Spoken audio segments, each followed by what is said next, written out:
Olá a todos, aqui é o professor Cláudio e hoje para falar acerca de um tema que está presente em três dos principais pensadores da modernidade, pensadores alemães, que é o tema acerca da causa do movimento da história. Ora, estes três pensadores não deixaram passar despercebida esta temática. Eles se ocuparam de uma filosofia da história e procuraram, a seu modo,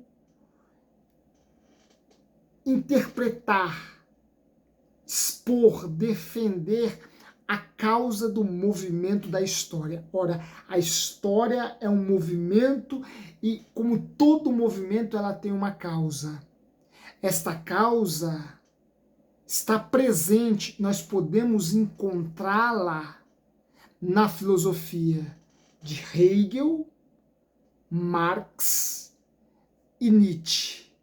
Os três alemães, os três já no final da modernidade, Hegel vivendo um pouco antes de Marx e Nietzsche contemporâneos, embora não tenham estabelecido um diálogo intelectual, mas que desenvolveram uma filosofia. Nietzsche talvez nem tanto, mas nós veremos que ele vai apresentar uma resposta a essa temática. Desenvolveram uma filosofia acerca do movimento da história. Ora, o que move a história? Este é um questionamento que tanto Hegel quanto Marx e Nietzsche enfrentaram. E cada um ofereceu uma resposta ao seu modo. Ora, para Hegel, o que move a história é o espírito absoluto. Em outras palavras, Deus. O que está na base do movimento da história é essa abstração chamada Deus, este ideal ou esta ideia absoluta chamada Deus, que coloca a história num movimento em direção a si mesmo, em direção à manifestação plena deste espírito absoluto. Ora, em outras palavras, o conhecimento, as ideias, são a causa do movimento da história para Nietzsche, e elas caminham, as ideias, o conhecimento caminham para a manifestação plena, ou para o conhecimento daquilo que é pleno, que Nietzsche irá chamar de espírito absoluto. Portanto, as ideias, conhecimento está na base do movimento da história para Hegel. Para Marx, nós sabemos que o que move a história é a luta de classes. O que move a história são elementos materiais, são elementos tangíveis, são elementos palpáveis. E aqui está o ponto de divergência, ou um dos pontos de divergência entre Marx e Hegel. Porque se para Hegel o que move a história é algo abstrato, espiritual, que pertence ao campo do conhecimento das ideias, para Marx o que move a história é um elemento material, é um elemento palpável, tangível, as lutas de classe.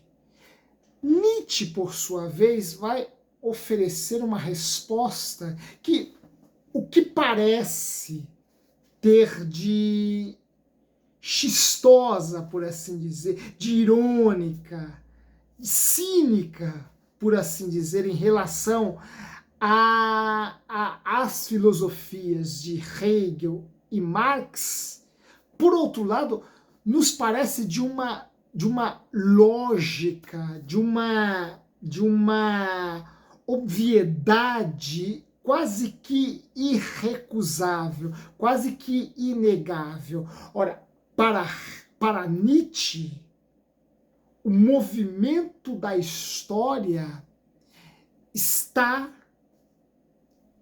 no sofrimento ou na dor de uma mulher em trabalho de parto. Esta é a resposta, este é o conceito mais evidente, por assim dizer, mais consistente na filosofia de Nietzsche acerca desta problemática sobre o movimento da história. Para Nietzsche, o que move a história é o sofrimento ou as dores de uma mulher no trabalho de parto. Nietzsche vai tecer um verdadeiro elogio a esta dor. Ele irá afirmar que os sofrimentos ou as dores da mulher no trabalho de parto santificam a dor em geral. Todo vir a ser e crescer. Tudo o que assegura o futuro implica em dor, implica em sofrimento. E continua Nietzsche, para que haja o eterno prazer da criação. E para que a vontade de vida afirme eternamente a si própria, tem que haver eternamente o sofrimento da mulher que pare. Portanto, para Nietzsche, o que move a história é uma mulher em trabalho de parto. É uma mulher no ato de dar à luz, no ato da gestação. Ora, por mais irônico, por mais cínico, por assim dizer, por mais lúdico, por que não, que esta resposta nos pareça, como negar a sua consistência? Como refutar a sua coerência? Ora, não vamos muito longe. Seria desarrazoado passarmos aqui um bom tempo expondo aquilo que nos parece extremamente lógico, expondo a mudança nos rumos da história com o nascimento do Cristo. Vejam, nós temos aqui um exemplo e este me parece ser o maior ou o mais evidente dos exemplos do quanto que uma mulher em trabalho de parto é a causa da mudança ou do rumo da história. Ora, Maria, a Virgem Maria, ao engravidar do Cristo, que segundo a narrativa dos evangelhos foi gerado nela por obra e graça do Espírito Santo, sendo ela uma virgem, ora, Maria, ao dar à luz ao Cristo, ela estava de alguma forma na base do movimento da história, desde aquele momento até os nossos dias. Portanto, no nascimento do Cristo, no sofrimento, na dor do parto de Maria, a história de alguma forma estava sendo gestada, estava sendo causada. Ora, nos valendo de um exemplo mais recente na história, reza uma lenda que a mãe de Hitler pensou em abortá-lo quando dele estava grávida. Ora, se a mãe de Hitler tivesse abortado, certamente o século XX não teria sido tal qual ele foi.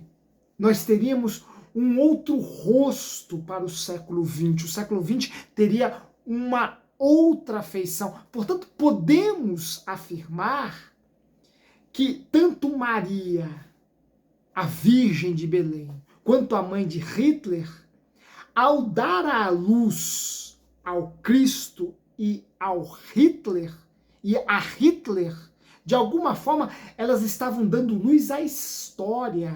Elas estavam parindo ou gestando a história. Porque se não fossem as suas dores de parto, a história teria tomado um outro rumo. A história não seria tal qual nós a conhecemos. Portanto, me parece que Nietzsche vai no ponto primevo, no ponto central, no ponto primeiro acerca do movimento da história. Ora, divergindo de Hegel e de Marx, para Nietzsche, o que move a história não são as ideias, não é o conhecimento e nem a luta de classes, mas o sofrimento ou as dores da mulher no momento do parto. Ora, por mais risível que isto nos possa parecer, por mais óbvio que isto nos possa parecer, como negarmos a consistência desta filosofia nietzschiana acerca do movimento da história? Ora, não poucas vezes, uma mulher, ao engravidar e ter dado à luz posteriormente, ela engravidou e deu à luz a acontecimentos históricos relevantíssimos e que, de algum modo, determinaram o rumo da humanidade. Eis aí o quanto que a gravidez, com toda a sua beleza, na pena de Nietzsche, encontra uma importância e um relevo até então ignorado por toda a tradição filosófica, por toda a filosofia ocidental. Para Nietzsche, uma mulher pode estar grávida não apenas de um rebento, mas de toda uma história, mas de toda uma geração, mas de todo um momento, um arco temporal amplo no caminho do homem rumo a sabe-se Deus lá o quê. Um grande abraço e até a próxima.